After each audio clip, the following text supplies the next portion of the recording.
everyone good today? Yeah. So which clock do I go by? The Do I go by this video clock just started, or so that clock? I would say our real clock, because I think that's what that's using. Yeah, I think so too. Huh? My kids rented a car, speaking of rental cars, to go to Tennessee, and on the way back, it was a 2024 Jeep Compass, and it got stuck and wouldn't go over 55 miles an hour, and every time that they would try to go, it would back off. They had to stop 2 hours, get a replacement car. Wow. What a nightmare.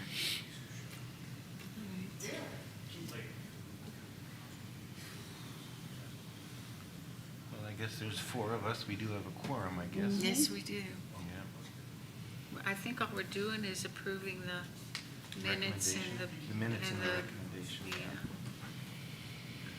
Chair, we're ready when you are. Yep.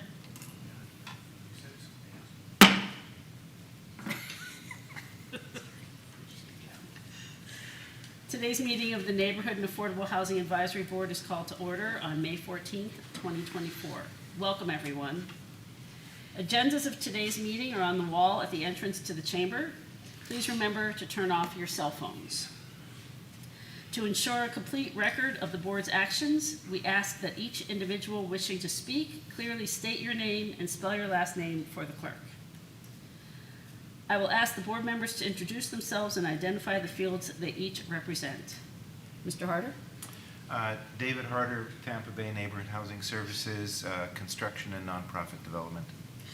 Linda Byer, residents. Kevin Chenault representing the nonprofit industry. And I'm the board chair, Robin Fiel, and I represent the lending industry as it relates to affordable housing. Our first order of business is to approve the minutes of the board's April 9th, 2024 meeting. May I have a motion to approve item 2.1? Move approval. Second? Second. All in favor? Aye. Any opposed? Minutes are approved. Item 3, citizens to be heard regarding items not on the agenda. Is there anyone here to speak on items not on today's agenda? If so, please step to the podium and state your name and spell your last name for the record.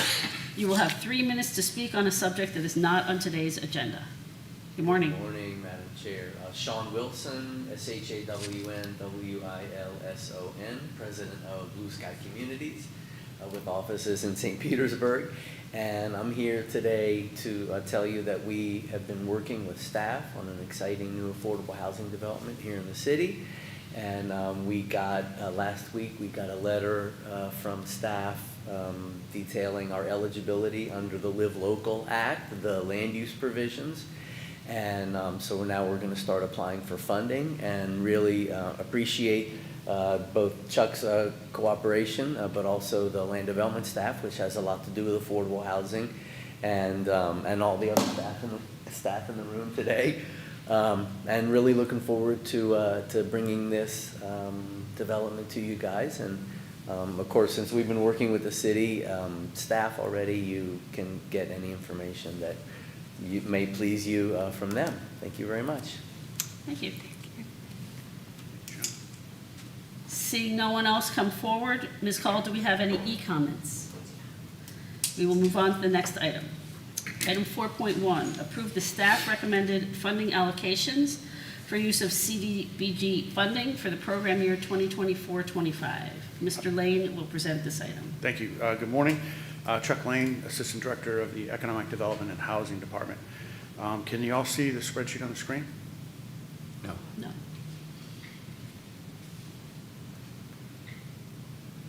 Yes. Okay, so this is a step we always take in our annual action planning process. It's a process that takes us from basically January through August with submittal of our annual action plan. So there's a number of steps we take. It's kind of Groundhog Day. We do it over and over again. But today, what we're asking the board to do is to approve the staff recommended funding allocations. So last week you heard presentations from all of our applicants. So you had the opportunity to listen to what each applicant was proposing to do. Following that, our technical review committee, comprised of 4 people, scored and ranked the applications. And what we did is we based our funding recommendations heavily on that scoring. Okay, so I'll go through it basically one by one. So public facilities improvements, really what we kind of do is we first focus on our public services, right? Because we have 15% of our money that we can spend on public services. So we determine that pot of money. We determine how much we want to put towards DPA, down payment assistance, and home buyer education. Actually, I'm sorry, we're funding that with another program this year.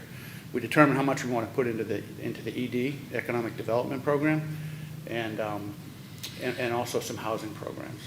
And then with the money we have remaining, we divvy that up into public facilities, and it's really a good portion of the money. We just received our allocations last week.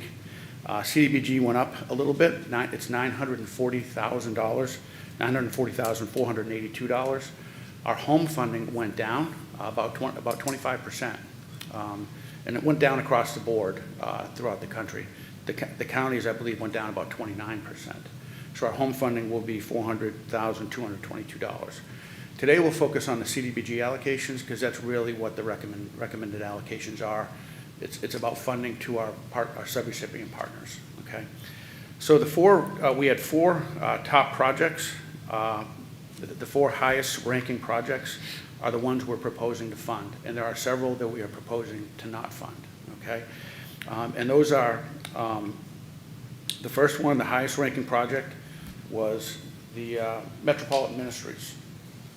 I'm sorry, that was Public Services. Homeless Empowerment Program, their family transition program. They're going to renovate their existing facility, architectural engineering, crawl space ventilation, stairwell, porch replacement, roof replacement, siding, windows, exterior doors. I think this ranked very heavily with the TRC because it's a family transition program. It's about families that are struggling to find housing. And Kevin, feel free to interject with any of this. Kevin served on the technical review committee, and he has since he's been on board, I believe. So any insight you have is terrific as well. The second highest ranking project was LIFT, Learning Independence for Tomorrow. It's an organization that's new to our program. It's new to our city. They help children and adults with neurodiversity issues.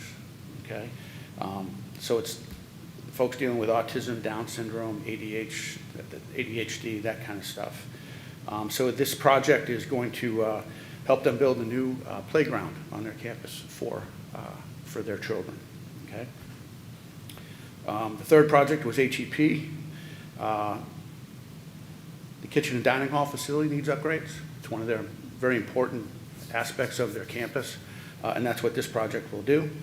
And Willa Carson was the fourth and final highest ranking scoring, and they're going to have really kind of a comprehensive upgrade to their facility. It hasn't been done in quite a while. They're right in the heart of North Greenwood.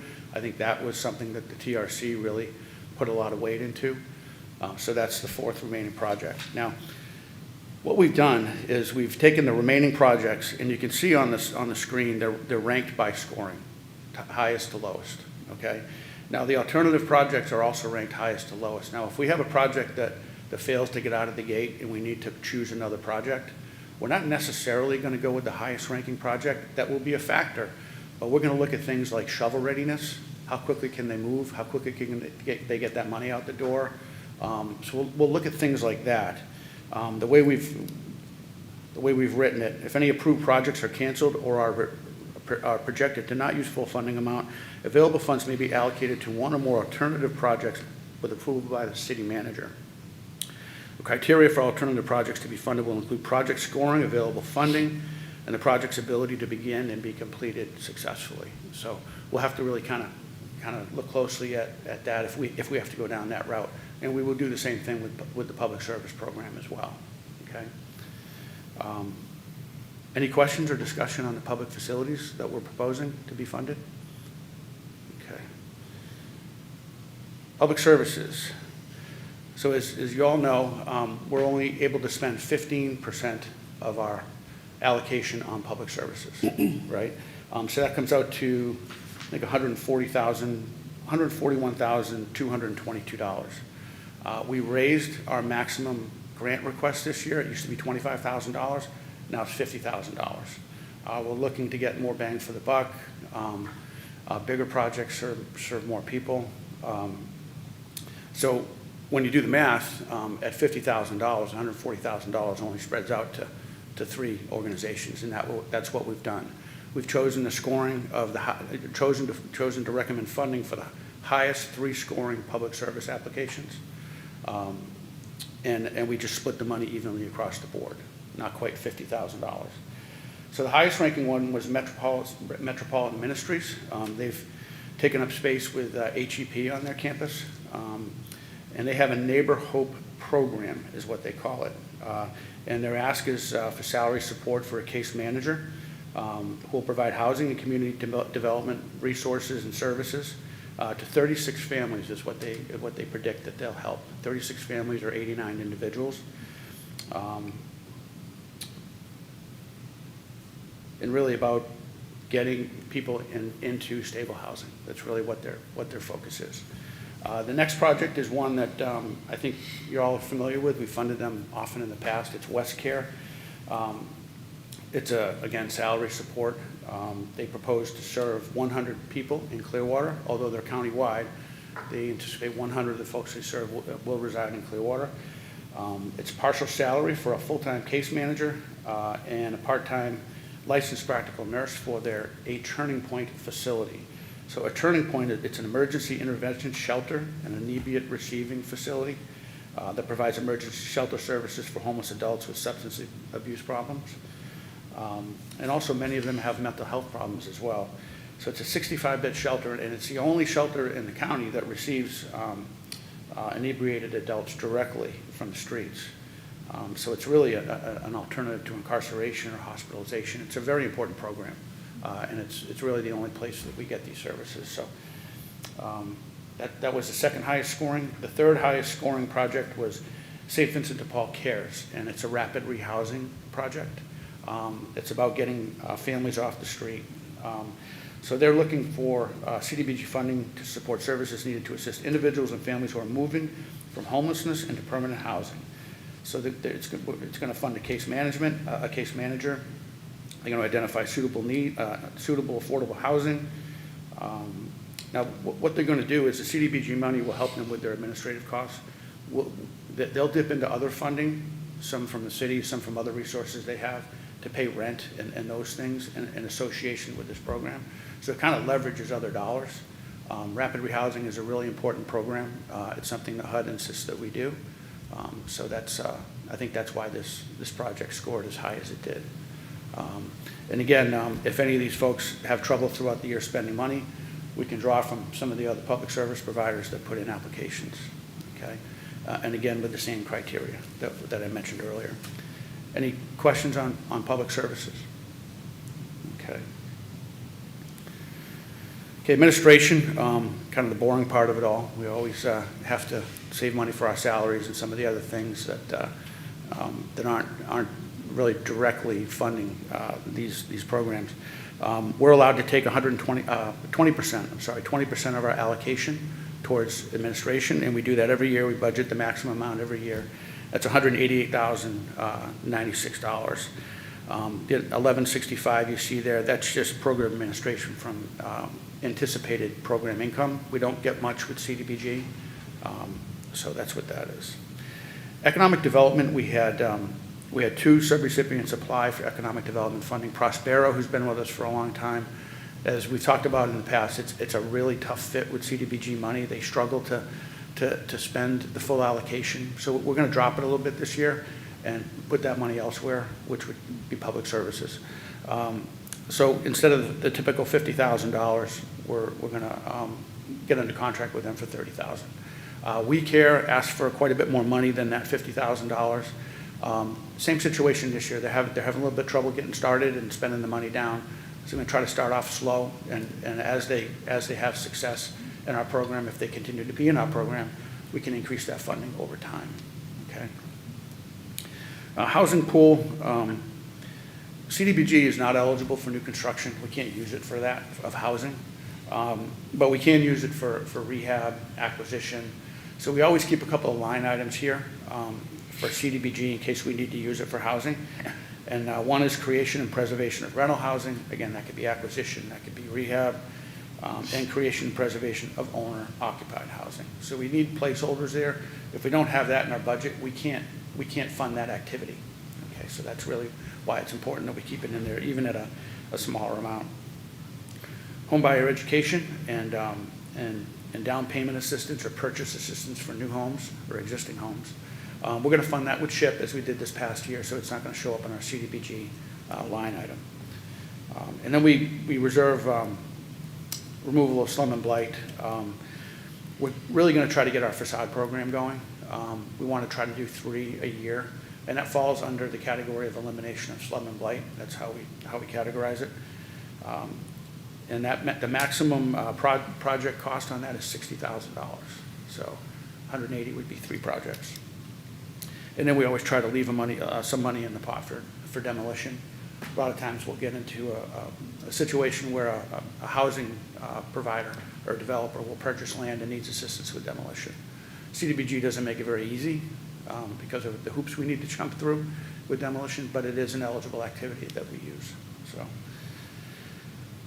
that's really it. What I didn't talk about at the top, which I should have started with, is our available funding. I mentioned we had the $940,000 allocation, but we also have a bit of money that carries over generally. It's kind of a guess at this point to figure out how much money is going to carry over. So these numbers probably will change before we really finalize the annual action plan. It just depends on what we spend between now and then directly relates to how much money we have that will carry over. So that's my presentation on the recommended funding allocations. I'd be happy to answer any questions. You mentioned CDBG and home went down. How did your SHIP dollars go this year? CDBG went up. Went up, that's correct, sorry. It went up, and let me see, CDBG went up. So nationwide, the allocations for CDBG went up 11%. I'm sorry, it was level. CDBG nationwide was level funding, although we got a 3% increase over last year. And it's formula-driven allocation. I can't tell you exactly why we got what we got. Home, across the board in the country, was 11% cut countrywide. Ours, as I mentioned earlier, was a 25% decrease. I have to believe that has something to do with the income levels increasing in our MSA. I think that was probably a strong driver of that.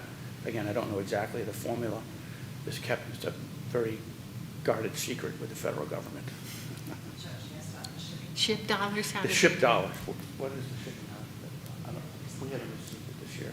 We haven't received it this year. We anticipate it will decrease pretty significantly. And the reason being a lack of transactions. You know, SHIP is funded by dock stamps. Every time there's a real estate transaction, there's a portion of that goes towards this program, the Sadowski Trust Fund. But because of the interest rates and other issues, there's a lot less real estate transactions than there were the previous year. So I anticipate at least probably a 25% decrease. You'll know by June 1st, I believe, what those numbers are. I believe so. And unlike HUD, when we get our SHIP allocation, it's an estimate. It changes throughout the year based on how that trust fund is accumulating money. So it's never written in stone. And the HUD numbers are solid. Okay. On the facade improvement program, is that a grant? It's a loan to grant. Loan to grant. It converts, so 20% is forgiven each year over 5 years. And how does the CRA funding fall into this allocation plan? CRA is working on some programs. They haven't finalized some things, particularly in North Greenwood, as it's brand new. But we're working very closely with the CRA director on programs he's going to develop to make sure they complement ours and don't compete with ours. And he's very cognizant of that, and I think we'll have a lot of success with that, particularly in North Greenwood.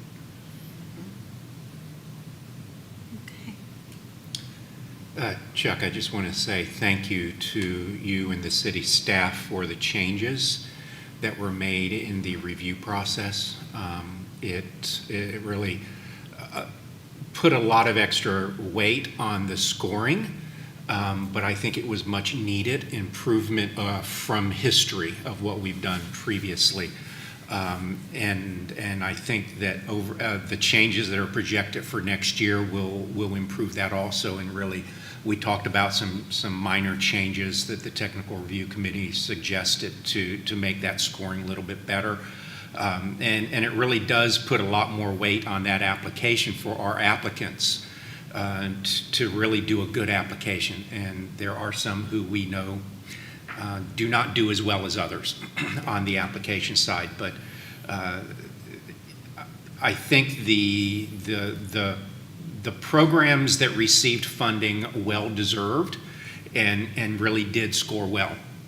So thank you for all of that as it went into it.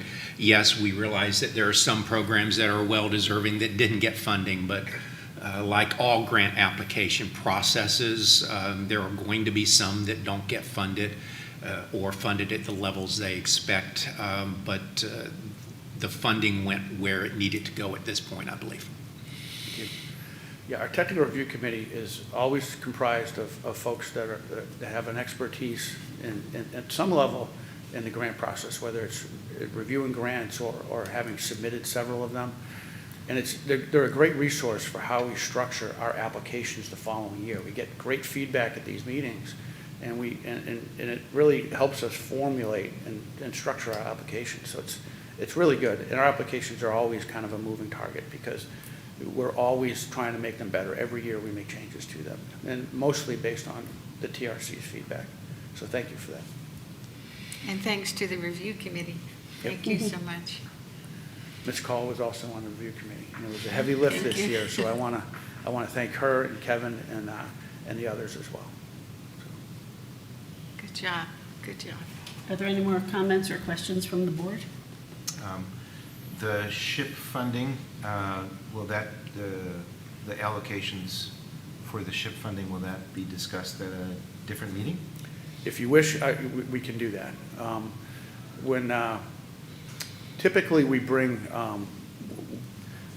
we put all of the funding on a single spreadsheet when we present the annual action plan. I think we're going to get away from doing that, but at your request, I can certainly bring information on what that SHIP money is going to be, what that SHIP level, what that funding is going to be. You already know what we plan to spend it on with the approval of our local housing assistance plan, but next time we meet, if I have the numbers, which I will, I'll let you know what that allocation is. Okay, that sounds great. And with the SHIP funds, if I remember correctly, for the developers, that's more of on a deal presentation type of review until the funds are spent. Is that correct? Well, we have subrecipient agreements for down payment assistance. Correct. And home buyer education, so Yes. that's an agreement for the year. That's a carve-out, And yes. really, yeah, but most of the SHIP funding, when we work with developers, is as a developer, you'll come to us with a project, and we'll work through that, and we'll look at the numbers and look at the project and the benefits of it, and we'll determine whether or not to fund it and at what level. So Okay. I think you're pretty familiar with that, or getting very familiar with that process. Yes, I've had that experience, so. Yeah, it's, no two projects are the same, so. No, they aren't, no. You can't really just put rules across the board on how to spend that funding with developers. There's some things you can do across the board, but from deal to deal, it can be extremely different. Yeah. Yeah. No, and I appreciate that approach because a lot of municipalities, they put their SHIP funding application out, and if a deal is ready when that application is in, then that can go, and then you're kind of left out for the rest of the year.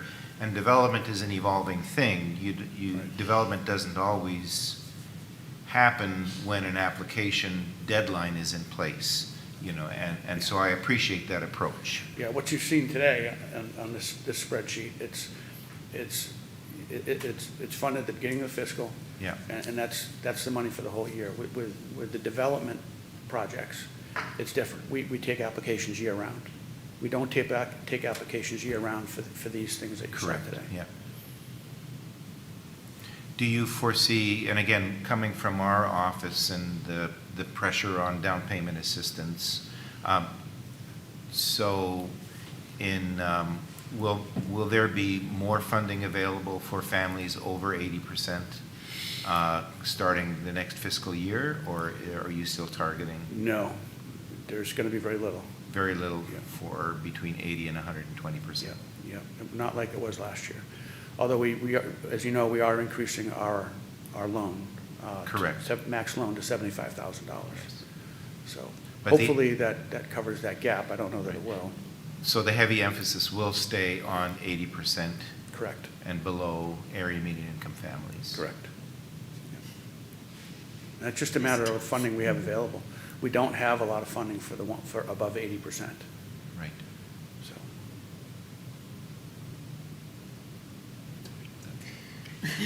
What was that? I said, darn. I know, that really was the trick this past year and why we get so many loans out. Yeah.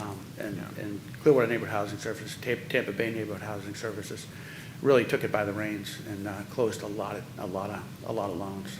So we did really well. Hopefully, the increase to $75,000 can keep some of that volume up where it was. And hopefully your CRA dollars in the North Greenwood CRA area can be utilized for purchase assistance for those exceeding 80% AMI. I'll pass along that to the CRA director. Okay. Any questions? Anything else? That's it for Does anyone from the public wish to comment on this item?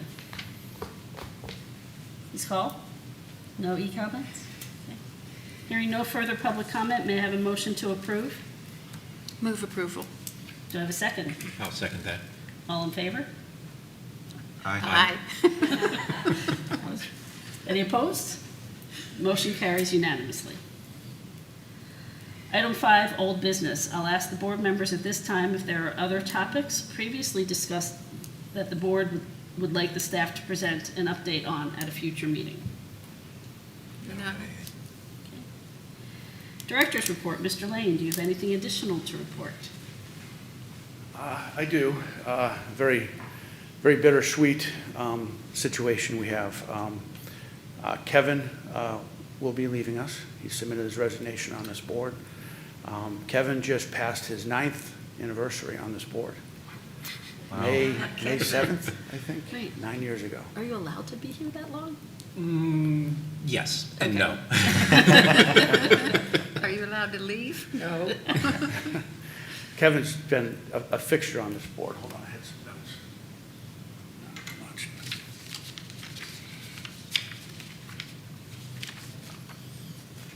No, I don't have them. So Kevin has taken on a role of Area Command Social Services Director for emergency disaster for Oklahoma and Arkansas. A huge, huge job. Is that correct? Is that Yes. the correct title? Actually, that's not the correct title. It's the Divisional Director of Emergency Disaster Services for Oklahoma and Arkansas. Yeah. Wow. I mean, a very well-deserved promotion for Kevin. He's done some great things with the Salvation Army. He's always been kind of a go-to for me. I mean, I get a lot of calls for people that have struggles, and I can't find an answer. And I'll get on the phone with Kevin, and we'll talk through what the options are. And we didn't always find solutions, but we found a lot more because of you. Thank you. He's been a great fixture on this board. He's been on a TRC every year, and that's taken a huge amount of time. And I've learned a great deal from you, in your work on that committee and on this board, and I appreciate that. Thank you. You will be missed. Appreciate Most that. definitely. And congratulations. Thank you. So that's all. We do have disasters in Florida too. You didn't have to. You didn't have to leave. However, Oklahoma has them right now. They do. They certainly do. It's been a pleasure serving on the board and serving the residents of the city of Clearwater in the capacity here. It was a tough decision to make that decision to move, but at my time of life, it's time to make the transition. I think it's best for the Army here to get some new ideas into the social service world here in Clearwater. and it's the right time for me to make the move to a new position with the Salvation Army also. I will still be with the Salvation Army. If you need me, my phone number's staying the same, email's staying the same, so I can be reached. So Kevin's not replaceable, but I do anticipate having a couple of applications in this week to fill up the open seats on this board. So at our next meeting, we very well could have a full dais. Wonderful, wonderful. Thank you, Kevin. Thank you. Do any board members have any final words before we adjourn? Mr. Harder? All the best with your move and the excitement that goes with that, and you will be missed here at Clearwater. Thank you. Yes, you will. We will miss you very much. Staff will miss you as well, I'm sure. Thank you. Thank you so much. I have no further comments. Well, I'm going to ditto what everyone has said. You will be missed. Thank you. This concludes our business for the day. Our next NAHAB meeting is scheduled for June 11th, 2024. Thank you, everyone. The meeting is adjourned.